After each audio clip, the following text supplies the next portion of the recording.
Hi hello ಸ್ನೇಹಿತರೆ, ಎಲ್ಲರಿಗೂ ನಮಸ್ಕಾರ. ಸವಿರುಚಿ ರೆಸಿಪಿಗೆ ಸ್ವಾಗತ. ನಾನಿವತ್ತು ರೆಸ್ಟೋರೆಂಟ್ಗಳಲ್ಲಿ ಹಾಗೆ ಡಾಬಾಗಳಲ್ಲಿ ಮಾಡ್ತಕ್ಕಂಥ ಮೊಟ್ಟೆ ಮಸಾಲ, ಎಗ್ ಮಸಾಲಾನ ತುಂಬಾ ಸುಲಭವಾಗಿ ಮನೆಯಲ್ಲೇ ಮಾಡ್ಕೊಳ್ಳೋದನ್ನ ತೋರಿಸ್ತಾ ಇದ್ದೀನಿ. ಈ ಎಗ್ ಮಸಾಲಾನ ಮಾಡ್ಕೊಂಡ್ರೆ ನಿಮ್ಗೆ ಚಪಾತಿ ರೊಟ್ಟಿ ಜೊತೆಗೂ ಕೂಡ ಬಹಳನೇ ರುಚಿಯಾಗಿರುತ್ತೆ. ಬಿಸಿ ಬಿಸಿ ಅನ್ನ ಮುದ್ದೆಗೂ ಕೂಡ ಬಹಳನೇ ರುಚಿಯಾಗಿರುತ್ತೆ. ಬನ್ನಿ, ಈ ಮೊಟ್ಟೆ ಮಸಾಲ, ಎಗ್ ಮಸಾಲಾನ ಯಾವ ರೀತಿ ಮಾಡೋದು, ಇದಕ್ಕೆ ಏನೇನ್ ಪದಾರ್ಥಗಳು ಬೇಕು ಅಂತ ನೋಡ್ಕೊಳ್ಳೋಣ.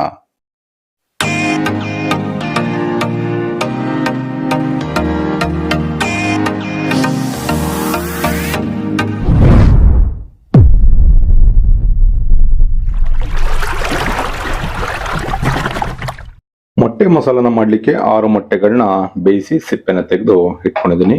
ಸ್ವಲ್ಪ ಮೊಟ್ಟೆಗಳನ್ನ ಇವಾಗ ಮಾರ್ಕ್ ಮಾಡ್ಕೋಬೇಕಾಗತ್ತೆ. ಈ ರೀತಿ ಚಾಕನಲ್ಲಿ 4 ಭಾಗಗಳಾಗಿ ಸ್ವಲ್ಪ ಕಟ್ ಮಾಡ್ಕೋಬೇಕು. ಅವಾಗ ಇದಕ್ಕೆ ಉಪ್ಪು ಖಾರ ಎಲ್ಲ ಚೆನ್ನಾಗಿ ಇಟ್ಕೊಳ್ಳುತ್ತೆ. ಈಗ ಎಲ್ಲ ಮೊಟ್ಟೆಗಳನ್ನ ಸ್ವಲ್ಪ ಮಾರ್ಕ್ ಮಾಡ್ಕೊಳ್ಳೋಣ.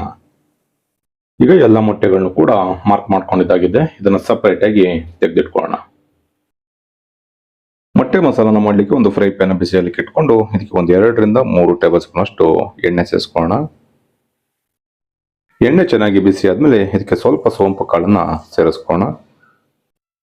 ಹಾಗೆ 2 ಈರುಳ್ಳಿನ ಸಣ್ಣದಾಗಿ ಕಟ್ ಮಾಡಿ ಸೇರಿಸ್ಕೊಳ್ಳೋಣ. 2 ಟೊಮೊಟೊನು ಕೂಡ ಸಣ್ಣದಾಗಿ ಕಟ್ ಮಾಡಿ ಸೇರಿಸ್ಕೊಳ್ಳೋಣ. 1 ಟೀ ಸ್ಪೂನ್ ಅಷ್ಟು ಶುಂಠಿ ಬೆಳ್ಳುಳ್ಳಿ ಪೇಸ್ಟ್ ಅನ್ನ ಸೇರಿಸ್ಕೊಳ್ಳೋಣ. ಈರುಳ್ಳಿ, ಟೊಮೊಟೊ ಹಾಗೆ ಶುಂಠಿ ಬೆಳ್ಳುಳ್ಳಿ ಪೇಸ್ಟ್ ಅಲ್ಲಿ ಇರ್ತಕ್ಕಂಥ ಹಸಿ ಸ್ಮೆಲ್ ಎಲ್ಲ ಕಡಿಮೆ ಆಗಬೇಕು. ಎಣ್ಣೆನಲ್ಲಿ ಚೆನ್ನಾಗಿ ಫ್ರೈ ಆಗಬೇಕು. ಅಲ್ಲಿವರೆಗೂ 1 ರಿಂದ 2 ನಿಮಿಷ ಚೆನ್ನಾಗಿ ಫ್ರೈ ಮಾಡ್ಕೊಳ್ಳೋಣ.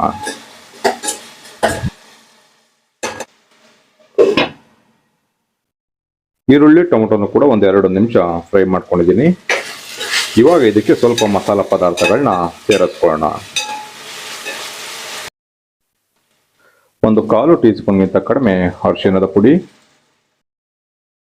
1 ಟೀ ಸ್ಪೂನ್ ಅಷ್ಟು ಅಚ್ಕಾರದ ಪುಡಿ, ಮೆಣಸಿನಕಾಯಿ ಪುಡಿ, 1 ಟೀ ಸ್ಪೂನ್ ಧನಿಯಾ ಪುಡಿ, ಅರ್ಧ tea spoon garam masala, 1/4 tea spoon ಜೀರಿಗೆ ಪುಡಿ, ಸ್ವಲ್ಪ ಕಸೂರಿ ಮೆಥಿನ ಸೇರಿಸ್ಕೊಳ್ಳೋಣ.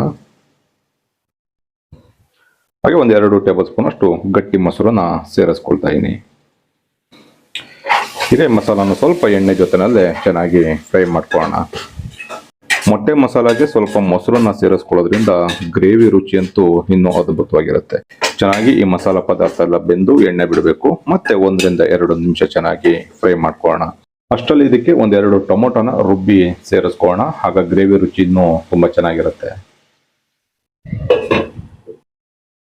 ಈಗ ಟೊಮೊಟೊ ಪ್ಯೂರಿನ ರುಬ್ಕೊಳ್ಳಿಕ್ಕೆ ಒಂದು ಮಿಕ್ಸಿ ಜಾರ್ ತಗೊಂಡಿದ್ದೀನಿ. ಇದಕ್ಕೆ 2 ಟೊಮೊಟೊನ ಸಣ್ಣದಾಗಿ ಕಟ್ ಮಾಡಿ ಸೇರಿಸ್ಕೊಳ್ಳೋಣ.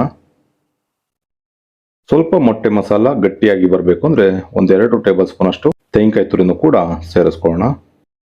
ಹಾಗೆ 8 ರಿಂದ 10 ಗೋಡಂಬಿನ ಸೇರಿಸ್ಕೊಳ್ತಾ ಇದ್ದೀನಿ. ಗೋಡಂಬಿನ ಸೇರಿಸ್ಕೊಳ್ಳೋದ್ರಿಂದ ಗಟ್ಟಿಯಾಗಿ ಬರುತ್ತೆ, ಜೊತೆಗೆ ರುಚಿನೂ ಕೂಡ ತುಂಬಾ ಚೆನ್ನಾಗಿರುತ್ತೆ. ಇವಾಗ ಇದಕ್ಕೆ ಸ್ವಲ್ಪ ನೀರನ್ನು ಸೇರಿಸಿ ನೈಸ್ ಆಗಿ ರುಬ್ಕೊಳ್ಳೋಣ. ಈಗ ಟೊಮೊಟೊನು ಕೂಡ ರುಬ್ಕೊಂಡಿದ್ದಾಗಿದೆ. ನೋಡ್ಬೋದು ಎಷ್ಟು ಸಖತ್ತಾಗಿ ಟೊಮೊಟೊ ಪ್ಯೂರಿ ರೆಡಿ ಆಗಿದೆ ಅಂತ. ಈ ರೀತಿ ಸ್ವಲ್ಪ ತೆಂಗಿನಕಾಯಿ, ಗೋಡಂಬಿ, ಟೊಮೊಟೊನ ಸೇರಿಸಿ ರುಬ್ಕೊಂಡ್ರೆ ಮೊಟ್ಟೆ ಮಸಾಲಾಗೆ ನಾವು ಸೇರಿಸ್ಕೊಂಡಾಗ ಗ್ರೇವಿನೂ ಅಷ್ಟೇ ಬಹಳ ಗಟ್ಟಿಯಾಗಿ ಬಹಳ ರುಚಿಯಾಗಿ ರೆಡಿ ಆಗುತ್ತೆ. ಬನ್ನಿ, ಈಗ ಈ ಟೊಮೊಟೊ ಪ್ಯೂರಿನ ಮೊಟ್ಟೆ ಮಸಾಲಾಗೆ ಸೇರಿಸ್ಕೊಳ್ಳೋಣ. ಈಗ 2 ರಿಂದ 3 ನಿಮಿಷ ಮಸಾಲಾನ ಸೇರಿಸಿ ಫ್ರೈ ಮಾಡ್ಕೊಂಡಿದ್ದೀನಿ. ನೋಡ್ಬೋದು ಮಸಾಲೆ ಎಲ್ಲ ಚೆನ್ನಾಗಿ ಬೆಂದು ಎಣ್ಣೆ ಬಿಡ್ತಾ ಬಂದಿದೆ. ಇವಾಗ ನಾವು ರುಬ್ಬಿಟ್ಕೊಂಡಿರ್ತಕ್ಕಂಥ ಟೊಮೊಟೊ ಪ್ಯೂರಿನ ಇದಕ್ಕೆ ಸೇರಿಸ್ಕೊಳ್ಳೋಣ.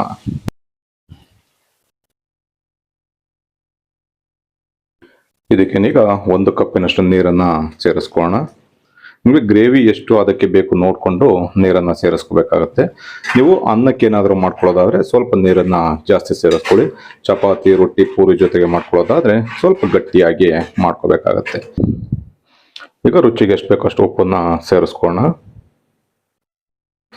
ಈಗ ಚೆನ್ನಾಗಿ ಮಿಕ್ಸ್ ಮಾಡಿಕೊಂಡು ಒಂದು 4 ರಿಂದ 5 ನಿಮಿಷ ಈ ಗ್ರೇವಿ ಎಲ್ಲ ಬೆಂದು ಮತ್ತೆ ಎಣ್ಣೆ ಬಿಡುತ್ತೆ, ಅಲ್ಲಿವರೆಗೂ ಬೇಯಿಸ್ಕೊಳ್ಳೋಣ. ಈಗ ಮಸಾಲಾನು ಅಷ್ಟೇ ಒಂದು 4 ರಿಂದ 5 ನಿಮಿಷ ಚೆನ್ನಾಗಿ ಬೇಯಿಸ್ಕೊಂಡಿದ್ದೀನಿ. ನೋಡ್ಬೋದು ಎಷ್ಟು ಸಖತ್ತಾಗಿ ಬೆಂದಿದೆ ಅಂತ. ನಾನು ಇದನ್ನು ಚಪಾತಿಗೆ ಮಾಡ್ಕೊಳ್ತಾ ಇರೋದ್ರಿಂದ ಸ್ವಲ್ಪ ಗಟ್ಟಿಯಾಗಿ ಮಾಡ್ಕೊಂಡಿದ್ದೀನಿ. ನೀವೇನಾದ್ರು ಅನ್ನಕ್ಕೆ ಮಾಡ್ಕೊಳ್ಳೋದಾದ್ರೆ ಸ್ವಲ್ಪ ನೀರನ್ನು ಜಾಸ್ತಿ ಸೇರಿಸ್ಕೊಂಡು ಮಾಡ್ಕೋಬಹುದು.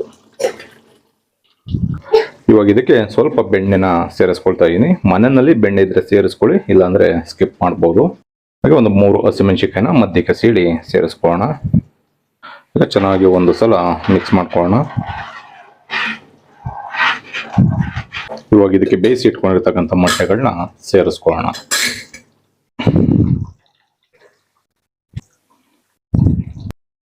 ಈಗ ನಿಧಾನವಾಗಿ ಮಿಕ್ಸ್ ಮಾಡಿಕೊಂಡು ಸ್ಟವ್ ಅನ್ನ ಕಂಪ್ಲೀಟ್ ಆಗಿ ಮೀಡಿಯಂ ಊರಿನಲ್ಲಿ ಇಟ್ಕೊಂಡು ಮತ್ತೆ ಒಂದು 4 ರಿಂದ 5 ನಿಮಿಷ ಬೇಯಿಸ್ಕೊಂಡ್ರೆ ಬಹಳನೇ ರುಚಿಯಾಗಿರ್ತಕ್ಕಂಥ ಮೊಟ್ಟೆ ಮಸಾಲ ರೆಡಿ ಆಗುತ್ತೆ. ಈ ವಿಧಾನದಲ್ಲಿ ಮಾಡಿಕೊಂಡು ನೀವು ಚಪಾತಿ, ರೊಟ್ಟಿ, ದೋಸೆ ಯಾವ್ದನ್ನ ಬೇಕಿದ್ರೂ ತಿನ್ಬಹುದು. ತುಂಬಾನೇ ರುಚಿಯಾಗಿರುತ್ತೆ. ಈಗ ಚೆನ್ನಾಗಿ ಮತ್ತೆ 4 ರಿಂದ 5 ನಿಮಿಷ ಮೊಟ್ಟೆನ ಸೇರಿಸ್ಕೊಂಡು ಬೇಯಿಸ್ಕೊಂಡಿದ್ದೀನಿ. ನೋಡ್ಬೋದು ಎಷ್ಟು ಸಖತ್ತಾಗಿ ಮೊಟ್ಟೆ ಮಸಾಲ ರೆಡಿ ಆಗಿದೆ ಅಂತ.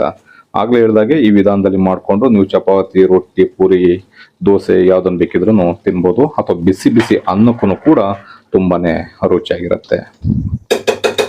ಇವಾಗ ಇದಕ್ಕೆ ಕೊನೆಯಲ್ಲಿ ಸ್ವಲ್ಪ ಕೊತ್ತಂಬರಿ ಸೊಪ್ಪನ್ನ ಸೇರಿಸ್ಕೊಳ್ಳೋಣ. ಮನೆಯಲ್ಲಿ ದೊಡ್ಡವರಿಂದ ಹಿಡಿದು ಚಿಕ್ಕವರವರೆಗೂ ಎಲ್ಲರೂ ಕೂಡ ಇಷ್ಟಪಟ್ಟು ತಿಂತಕ್ಕಂಥ ರೆಸಿಪಿ. ಕೇವಲ ಒಂದು 15 ರಿಂದ 20 ನಿಮಿಷದಲ್ಲೇ ಈ ಮೊಟ್ಟೆ ಮಸಾಲನ ರೆಡಿ ಮಾಡ್ಕೋಬಹುದು. ನೋಡಿದ್ರಲ್ಲ ಸ್ನೇಹಿತರೆ, ರೆಸ್ಟೋರೆಂಟ್ಗಳಲ್ಲಿ ಹಾಗೆ ಡಾಬಾಗಳಲ್ಲಿ ಮಾಡ್ತಕ್ಕಂಥ ಮೊಟ್ಟೆ ಮಸಾಲನ ತುಂಬಾ ಸುಲಭವಾಗಿ ಮನೆಯಲ್ಲೇ ಮಾಡೋದನ್ನ ತೋರಿಸಿದ್ದೀನಿ. ಈ ರೆಸಿಪಿ ನಿಮ್ಗೆ ಇಷ್ಟ ಆಯ್ತು ಅಂತ ಅನ್ಕೊಳ್ತೀನಿ. ಇಷ್ಟ ಆಗಿದ್ರೆ ಆದಷ್ಟು ಜನಕ್ಕೆ ಶೇರ್ ಮಾಡಿ. ಇನ್ನು ನಮ್ಮ ಚಾನಲ್ನ ಸಬ್ಸ್ಕ್ರೈಬ್ ಮಾಡ್ಕೊಳ್ದೆ ನೋಡ್ತಾ ಇರ್ತಕ್ಕಂಥವ್ರು ಸಬ್ಸ್ಕ್ರೈಬ್ ಮಾಡ್ಕೊಳ್ಳಿ. ಫೇಸ್ಬುಕ್ ಅಲ್ಲಿ ನೋಡ್ತಾ ಇರ್ತಕ್ಕಂಥವ್ರು ನಮ್ಮ ಸವಿರುಚಿ ರೆಸಿಪಿ ಫೇಸ್ಬುಕ್ ಪೇಜ್ ಇದೆ, ಅದನ್ನು ಕೂಡ ಫಾಲೋ ಮಾಡಿ.